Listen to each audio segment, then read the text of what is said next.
It is better to be feared than loved if you cannot be both. But remember this, those who love you conditionally will destroy you when your conditions change. You gave them everything, your secrets, your weaknesses, your trust, and they used it all against you. The person who knew exactly where to cut was the person you let get close enough to hold a knife. You're sitting there right now, aren't you? Thinking of their face, remembering the moment you realize they'd been collecting your vulnerabilities like weapons. Here's what nobody tells you about betrayal. It's not the stranger in the dark you should fear. It's the person who knows your password, who's seen you cry, who knows exactly which words will break you. Because they didn't just hurt you, they used your own trust as the weapon. The hidden truth. You thought loyalty was a two-way street, but some people see it as a one-way ticket to your destruction. The closer you let them get, the more ammunition you gave them. Every late-night conversation, every moment of weakness you shared, every time you said, "I've never told anyone this before," you were building their arsenal. And the cruelest part? They made you feel safe while they were studying your weak spots. Think about it. Who knows your insecurities better than the person you confided in? Who knows your fears better than the person you trusted with them? Who knows exactly how to manipulate you better than the person you taught how to love you? Your enemy isn't the person who hates you. Your enemy is the person who loves you until they don't. The psychology of intimate betrayal. Jung called it projection, but it's simpler than that. The people closest to you become mirrors, and when they don't like what they see reflected back, they smash the mirror. Your best friend, who suddenly turns cold, they saw their own jealousy in your success.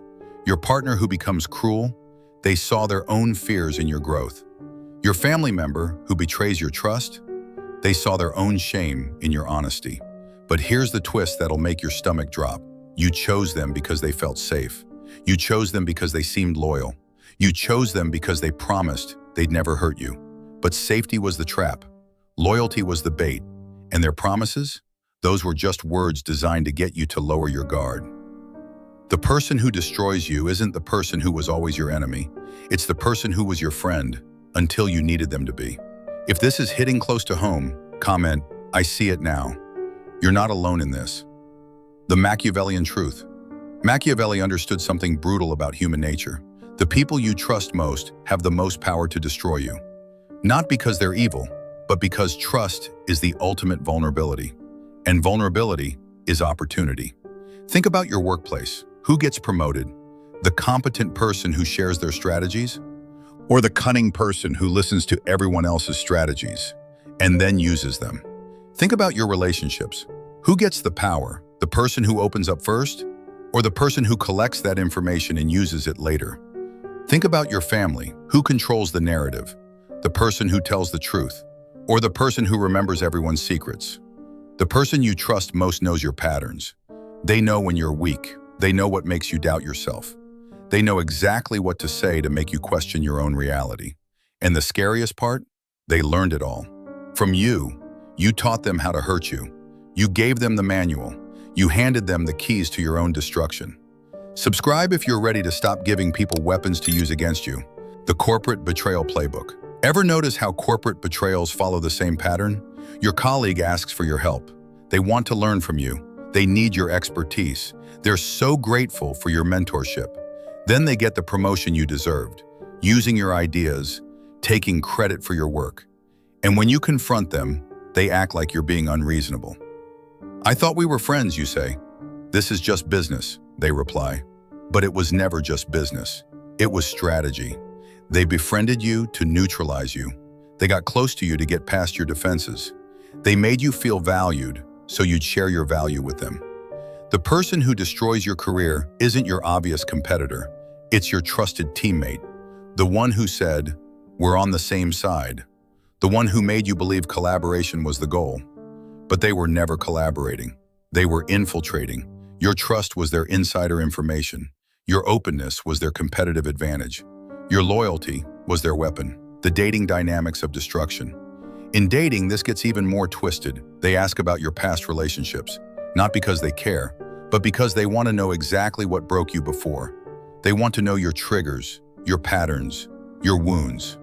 "Tell me about your ex," they say. And you do, because you think sharing your pain will bring you closer. But they're not listening with empathy. They're listening with strategy. They learn that you hate being ignored, so they use silence as punishment. They learn that you fear abandonment, so they threaten to leave during every fight. They learn that you doubt yourself, so they gaslight you into thinking you're crazy. The person who destroys your heart isn't the obvious player.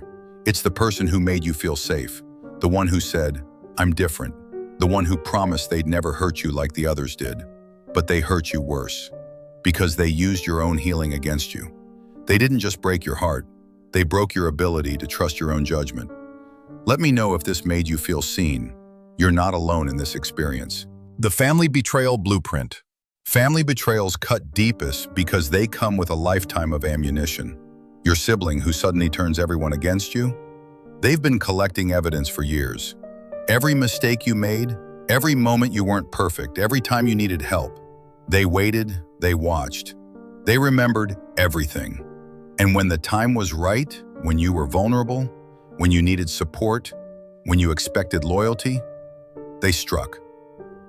I've always known you were, they say, listing every weakness you ever showed them. But they didn't always know. They learned from you. Because you trusted them with your truth. The person who destroys your family relationships isn't the outsider. It's the insider. The one who sat at every dinner table. The one who knew every family secret. The one who seemed to love you until loving you became inconvenient. Your family didn't just betray you. They used your own blood as the weapon. The pattern recognition. Here's what they all have in common. They started as your safe space. They made you feel understood. They encouraged you to share more, to trust deeper, to lower your guard completely. And the moment you did, they had everything they needed.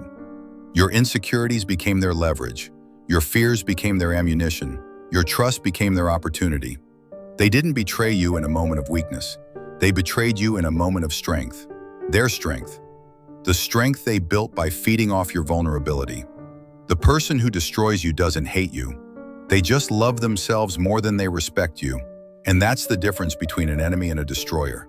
An enemy fights you face to face. A destroyer hugs you while they plan your downfall. The silent power shift.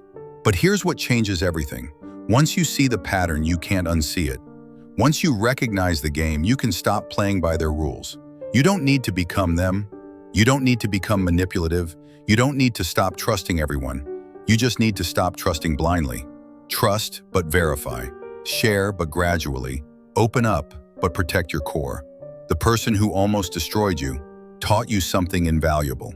They taught you that your trust is precious, that your vulnerability is powerful, that your openness is a gift.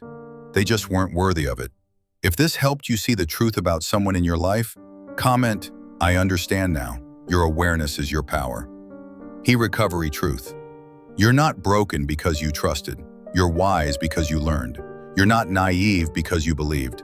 You're human because you hoped. You're not weak because you were vulnerable. You're strong because you survived. The person who tried to destroy you with your own trust actually gave you the greatest gift. They showed you exactly what betrayal looks like, so you'll never miss it again. You don't need to build walls. You just need to build better gates, with better locks, and better judgment about who gets the key. The person you trusted most taught you that trust is earned, not given. That loyalty is proven, not promised. That love is shown, not just spoken. They didn't destroy you, they refined you. You thought survival meant trusting everyone, but the real you was never meant to be that open. You were just meant to be that selective. The final truth. The people you trust most will either elevate you or devastate you. There's no middle ground. But that's not a reason to stop trusting. It's a reason to start trusting better. The person who knows your secrets should be the person who protects them. The person who sees your weaknesses should be the person who strengthens you. The person who holds your heart should be the person who guards it. You're not looking for someone who will never hurt you. You're looking for someone who would never want to. The person who destroys you isn't the person who was always your enemy.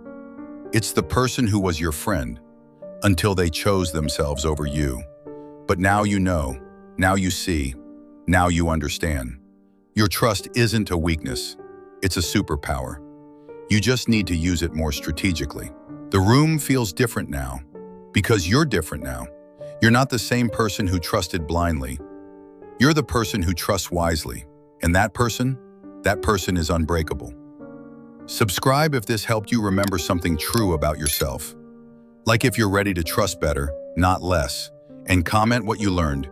Your insight might help someone else see their situation clearly. You thought trust made you vulnerable, but the real you was never meant to be guarded. You were just meant to be careful.